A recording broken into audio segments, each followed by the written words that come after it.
Good morning, I'm Jen McGinley. Welcome to Local Business Focus, and I'm joined this morning by Dave Cottam of Sexy Water. Good morning, Dave. Good morning, Jen. Thanks so much for joining us today on our Local Business Focus slot. And the topic today is something that we use every single day, numerous times a day, and we probably take it for granted. We are going to talk about water. Now, we do take it for granted. We have running water in our homes. We drink the water, we shower in it, we brush our teeth. But there's a lot more to water than just turning on the tap and assuming it's good quality water, Dave.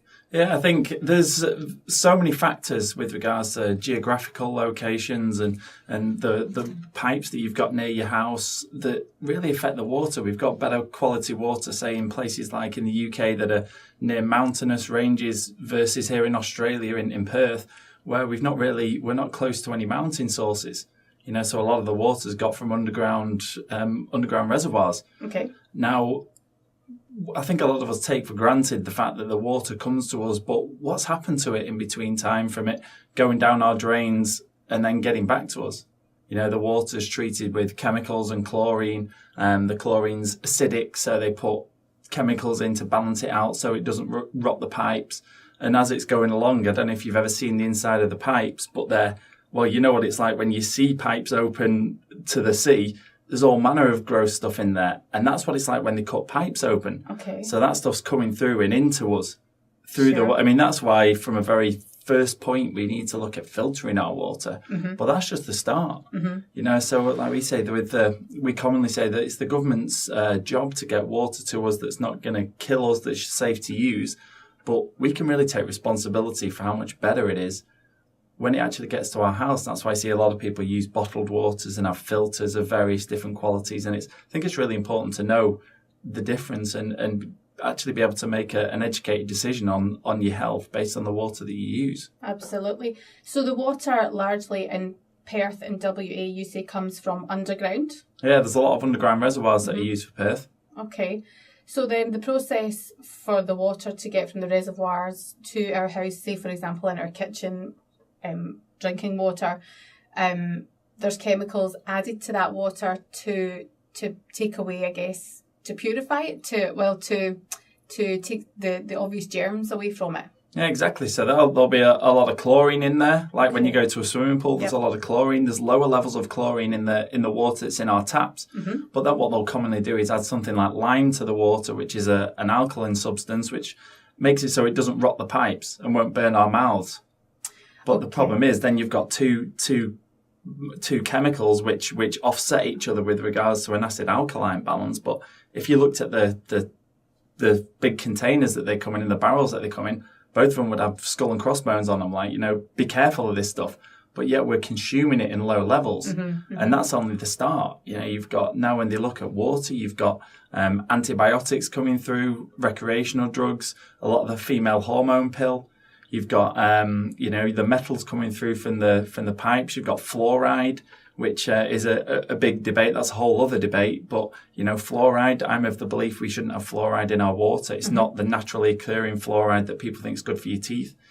Again, that's a debate for another time. Uh-huh. But all of these things that a lot of people don't want in the water. And if you looked at the low levels, how much we're actually consuming, it's not good for our health. So in actual fact, when we turn on the tap in the kitchen and pour ourselves a glass of water, we are not just having a pure glass of water.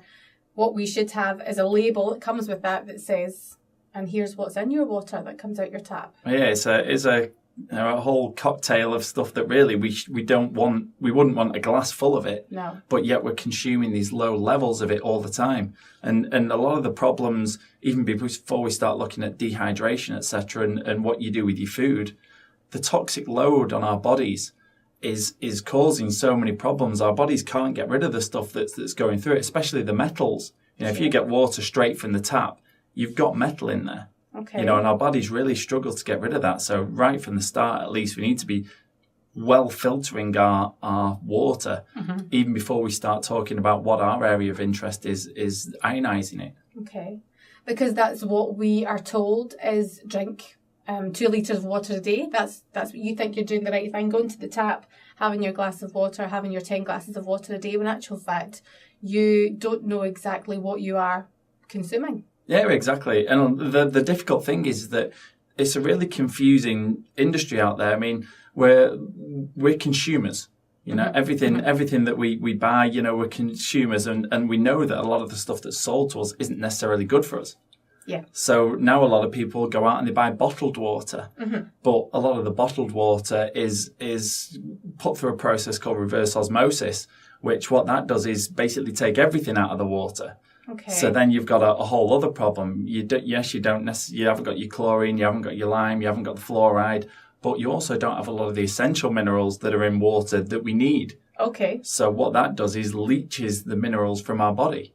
Okay. So there's a lot of evidence out there that drinking reverse osmosis water can actually have a really negative impact, both for our bones with osteoporosis, because it leaches minerals out of our bones, but also in brain function. Okay. And again, that's a whole other subject, you know, but there's a lot of these things that people don't know. And with like reverse osmosis, that was made for where you're near salt, you know, fresh seawater to remove that enormous amount of minerals because it's too much. And allow us to actually drink it. Okay. And it should be slightly remineralized, but the bottled waters we drink are dead. Okay. You know, so it's actually got a negative impact. They actually dry my mouth out when I drink it because I can taste it. It's disgusting. Because it's pure water. Well, it's not even pure water. It's like negative water. Yeah, negative water. This is very scientific, Dave.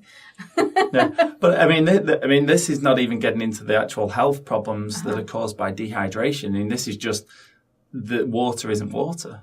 Okay. So the water that comes out of our taps when we drink it has got all these chemicals in it, some naturally occurring that we need, and some have been added. Yeah, correct. From a point of view of to clean it because it comes through the pipes. Some to keep the pipes clean, and the chlorine is to help take some germs out. Yep. So and fluoride, quote unquote, is to help our teeth. Help our teeth. And that's very controversial because that's been years and years that fluoride's been in the water. Yeah, and the World Health Organization recently actually listed it as a neurotoxin.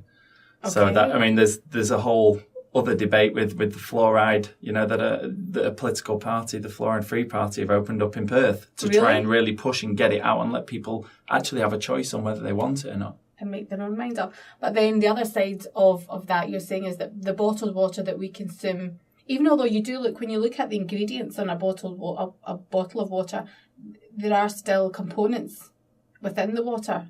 Yeah, again, it depends which ones you get. Oh, does it? Okay. Yeah. Some of them will go through just a filter. Okay. Some of them will go through something that's no better than a filter in your fridge, and they just bottle it and sell it you as expensive, and you're not getting any better. Some of them have literally just been proven to be tap water. Really? Yeah, I won't say any brands, but some of them have literally been proven to literally just go straight out of the tap into a bottle. So you're literally getting no better from famous brands as well. Really? Yeah. Oh my goodness, that's absolutely incredible to know that's what, because people pay a premium for fancy bottles and water. Yeah, you just see it on the shelf. They've paid the big money to be on the eyeline level in the supermarket. They pay for that. They get an eyeline level in the supermarket, and we just assume that it's good for us because it's in the supermarket. But the supermarkets don't care. They're just interested in what money they make. Well, they're just the end, they're the end of the consumer line there. So the water that we buy, that presuming isn't tap water, that has gone through the reverse osmosis process. See, I'm getting the jargon here. So that is equally not good for our bodies because we need the minerals that exist naturally in water. Yeah, correct. I mean, that's just, again, there's so many different things to it. It's a really complex subject. And what we consider ourselves to be is an education company. You know, yes, we do have a product, but we consider ourselves to be an education company because everyone will still make their own mind up. You know, some people will look at the science that we talk about and go, okay, I don't quite get that. But they'll get, okay, if I just take all of the chemicals out, that's got to be better for me than having them in. So it's all about education, you know, and it's like we're buying a car. Some people will go off miles per gallon, other people will go on safety. Everyone's going to make their own decision. Sure. But what we pride ourselves in is saying, well, there's all of these topics and we really should know about it, you know, because if you're interested in your health, we're 70% water. So when you look and go, well, let's get that base right. Like you said, if people are drinking, you know, a couple of litres a day, let's make sure we're getting the right thing into us in the first place, because that, that carries your oxygen, your nutrients, hydrates your blood, your lungs. And when we start looking at some of the problems that we have from a health perspective, which is our main focus, most of those, or a lot of those come from inflammation, acidosis, your toxic load, and dehydration. And there's so many problems that can literally be assisted, not a silver bullet, not a cure, but can really be assisted by hydrating yourself properly and getting those toxins out and letting your body do what it does best, which is keep us alive. Okay, so in terms of the water, we know you can have too many chemicals and too little. How would you suggest that you could make the water optimal that we do drink? What do you think? Well, essentially the way that we go is, if we could all just drink spring water from a fresh spring, perfect. But that's just not, it's not convenient. No. Yeah. So, to take your tap water and there's great filtration, you can take out pretty much all of the nasties. Okay. And what we believe in is ionizing the water, which what ionization does is returns the water back to an alive state. Okay. This is like a little bit of the sciencey kind of bit that when water actually sat in reservoirs as it is before it actually comes to us, the water kind of clumps together. If you imagine the way our body likes it when we've grown and developed near fresh water sources, our body likes the water, like if you imagine like marbles. Now, what happens when the water's in reservoirs and it's sat, and the same when it's in bottles, the water kind of clumps together. The little marbles form like a tennis ball. So if you imagine you throw a tennis ball at a tennis ball net, it doesn't go through. But if you give it a good push, it could go in. And that's why some people can drink and drink and drink and never be hydrated. And they just drink all the time and it goes straight through them. They're literally hardly absorbing it. Okay. But if you imagine those little marbles, throw them at a tennis ball net or a tennis net, and they go through. Sure. And that's one of the key things that we focus on is breaking down that water so that we absorb it properly. It allows you to detox and get all those nasties out, which helps with your energy and your weight and all various manner of conditions that are caused by toxic load and dehydration and the inflammation in our body. A lot of things like arthritis, etc. Inflammatory conditions that can really help just by getting yourself hydrated effectively. And obviously drinking more water in the first place. Most people don't drink a litre a day. No. You'll have a couple of cups of coffee. For some people, that'll be it. My mum just drinks coffee. It kills me. I'm like, just drink some water. All she does is drink coffee. But for a lot of people, that's true. And they're not even drinking a cup of coffee. They're drinking lattes, which is milk. Yeah. I mean, that's another debate. Yeah. But you look and go, a lot of people, even if they just drank more water to start with and get 2 litres a day in, would see radical health benefits. But then to choose a better source of water, it's even better. Just turn it up another notch. Yeah.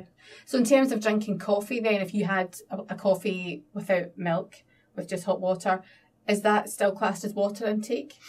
This is one of those subjects that you're up for debate. If I say yes, someone will say that's not right. Or if I say no, someone will say that's not right. We like a debate. Give us a debate. It's very I mean, it depends what coffee you have in, how strong you have it, all that kind of stuff. Right. A lot of people would say it's still considered hydration because at least you're getting some in it. But caffeine's a diuretic. Your body sees it as a poison and wants to get it out. Which how a diuretic works is same with alcohol. Your body sees it's something that it doesn't want in there. Okay. And it works hard to flush your system out quickly. That's why you pee more. Because it wants to get it out. Okay. So at least you still do have water going through you, but your body is going to then have that diuretic response. Well, I'm not going to give up my 1 coffee a day. Thanks, Dave. But there's some good health benefits to coffee as well. I will counter it with having an extra glass of water. Yeah, good. Well, thank you so much for joining us today on our local business focus, Dave Cottam of Sexy Water. You're going to be back with us again, where we'll look at water in more depth. So thank you so much. Yeah, looking forward to it. Thanks, Jen.